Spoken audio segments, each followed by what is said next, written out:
Today is Saturday, October 27th, 2018. This is our first teisho back at Endless Path Zendo since our Jataka Sesshin at the Vermont Zen Center, and then the ceremonies dedicating the new Buddha Hall at the Toronto Zen Center last weekend. A couple of words about teisho. Aiken Roshi would advise people when the chants are done at the beginning, as you're doing now, to face inward, but then when the chants are done, you can angle towards the teacher and you can watch the teacher during teisho, and that's fine. So you don't have to stay in a rectangular form, but you can angle if you're facing just straight in, then turn your seat or chair towards the teacher so you're angled and can see without having to twist your neck.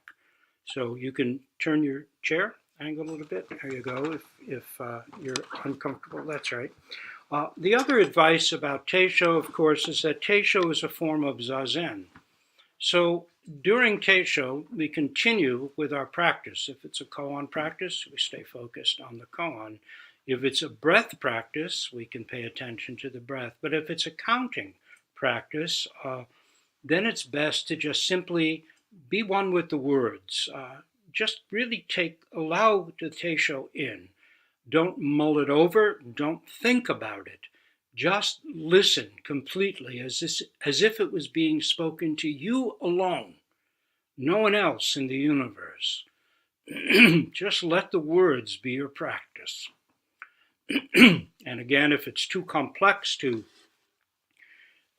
experience breath or work on a koan at the same time as listening, then let the listening take precedence. Just listen with your whole heart, with your whole body as one ear. So before we continue on, we've been doing a series of the Jatakas and commentaries in the book Before Buddha Was Buddha, my own recent book from the spring of 2018. I'd like to begin with something a little bit about practice. Sometimes we can be overwhelmed by the difficulty of ongoing Zen practice. We realize how immature we are, how little wisdom and compassion we might actually be able to embody in our ordinary daily lives, how weak our aspiration, how thin our courage, how shallow our commitment to deepening realization. Or we may doubt ourselves when stuck for a long time on a particular koan if we're doing koan practice. It can be difficult, especially in doksan, in koan work. We all want to be successful. We want to show our smarts. We're conditioned to this by parents and by school. How hard it is to fail, not once, but again and again, as our efforts to awaken to the koan and demonstrate its deepest reality all seemingly come to naught. It is hard to show our shortcomings. And Zen's view is that if you can't demonstrate the koan, you haven't really had genuine insight into it. And so we may think, I can't do this, it's beyond me. And yet, let's remember that in reality, our Zen ancestors were originally just like us. This is a quote from Keizan Jokin in transmission case number 3 from the Denko Roku, Record of Transmitting the Light. You may think the way of the Buddha patriarchs distinguishes individuals and capacities. We are not up to it. Then he goes on to say, who among the ancients was not a body born of a mother and father? Who did not have feelings of love and affection or thoughts of fame and fortune? However, once they practiced Zen, they practiced thoroughly, thereby achieving enlightenment. In another sense, though, we're right. We can't do it. It is beyond us. There is truth in this, but not shameful truth. We can't do it. It is beyond us. Shoyo-roku Case 37, Isan's karmic consciousness. Quaishan, and if you're another part of the practice, by the way, of teisho, is not to look around. You maintain a zazen posture. If you need to move because there's some discomfort, then you can do so quietly and unobtrusively. But otherwise, there should be no looking around. Just continue with zazen. So, case 37, Shoyoroku, Isan's karmic consciousness. Quaishan asks Yongshan, suppose a man asks you, how about one who says all sentient beings are in a disorderly karmic consciousness and have no base to rely upon? How would you treat him? Yongshan said, in Japanese, Yongshan would be Kyozan, and Quaishan, who started the questioning, would be Isan in Japanese. So Yongshan said, if a man appears, I call to him.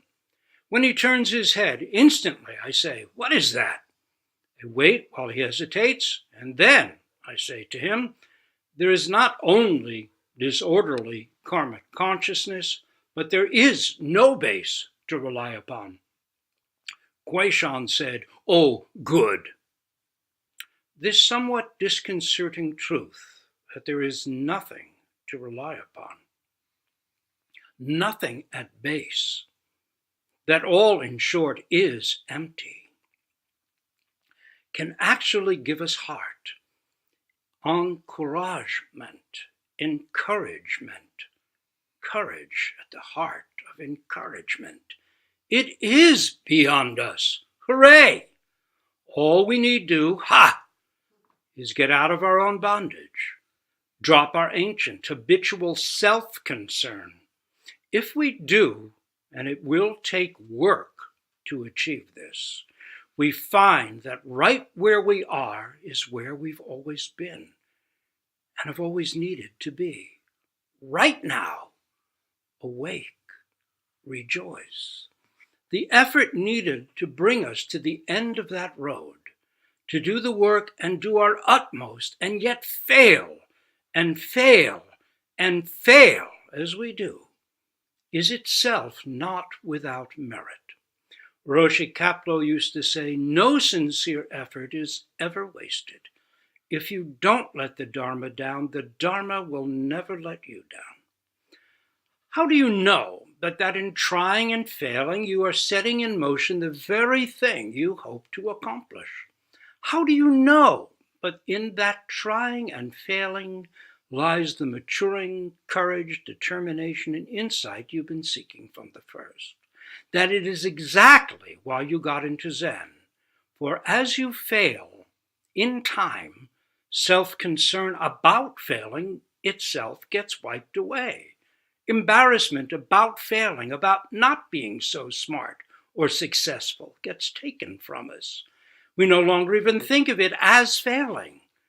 We learn to just work hard, work purely, and forget about consequences. We learn to do our best regardless of how it unfolds from there.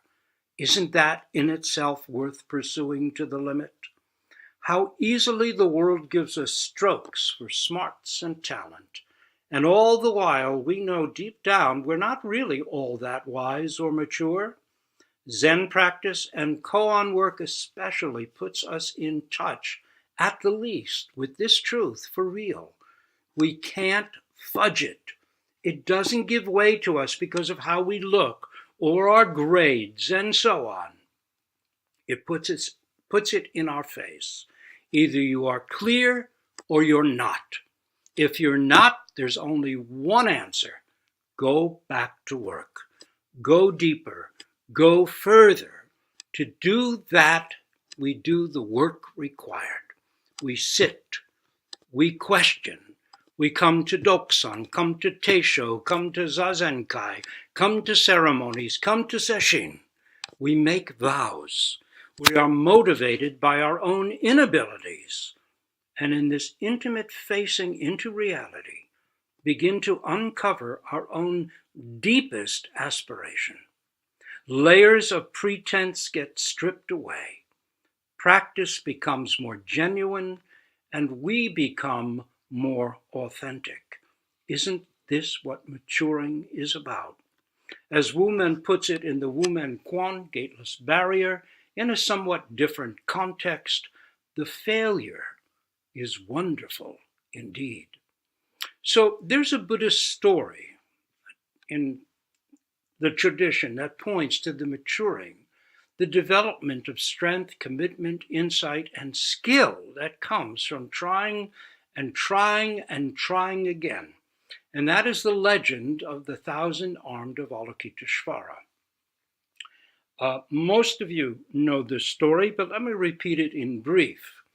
The great Bodhisattva of compassion, Avalokiteshvara, which would be Kuan Yin in Chinese, Kannon in Japanese, the great Bodhisattva, hearer of the cries of the world, made a determination, a vow, to empty all the hells, that is, to release from their suffering all beings lost in the lower realms. And so for ages, the great Bodhisattva, for eons, the great Bodhisattva went down into the hells and began liberating all the beings in the hells. He just continued at it, or she continued at it, freeing all beings from their hellish states. And after eons, eventually, the hells were completely emptied. Even the demons in the hells had been brought to higher realms. And the great bubbling cauldrons of blood and oil had been calmed, and there was just silence. It was completely empty. And then wham, just like that, minute, less, all the hells were completely filled again. Once again, beings doing the terrible things that lead to the hells. It was just hardly a pause. And when the great Bodhisattva of compassion saw that, his head split into 11 heads so they could look in every direction. And his 2 arms split into 1,000 arms so he could reach into any realm. And to bring help. And in the palm of each hand was an open eye, because compassion just driven by sentiment can, as we know, the path to hell is paved with good intentions. No, it has to be guided by wisdom, by real insight. So the open eye in every palm signifies that. Now, with 1,000 hands and 11 heads, the great Bodhisattva rolled up his 1,000 sleeves and got back to the endless work. So the point there, of course, is that by continuing on over time, we gain the strength through our failures, through our trying and trying again, to become, to become the people we were meant to be from the start. That is, in the sense of having the potential to be. So to gain an insight quickly is not necessarily the best thing. Sometimes those who do never develop the strength to continue on. But by continuing on, failure after failure, trying and trying again, we grow in insight, but also in strength and in skill, as the legend of Avalokiteshvara shows. Only through failure did he gain all those arms, all those heads. Now in our Zendo, up in the front, to the left, beside the reclining Bodhisattva, that was a gift from Roshi Kapleau, you'll see 1,000-armed and 11-headed Bodhisattva of Avalokiteshvara. There's also one in the shrine room, a wooden one. The one up in front is Nepalese. The one in the shrine room is Chinese. And also coming up the stairs to the Zendo itself, you'll see a painting that used to belong to Roshi Kapleau of a many-armed Avalokiteshvara. So it's really quite a lovely and brilliant image of functioning compassion and how we get there.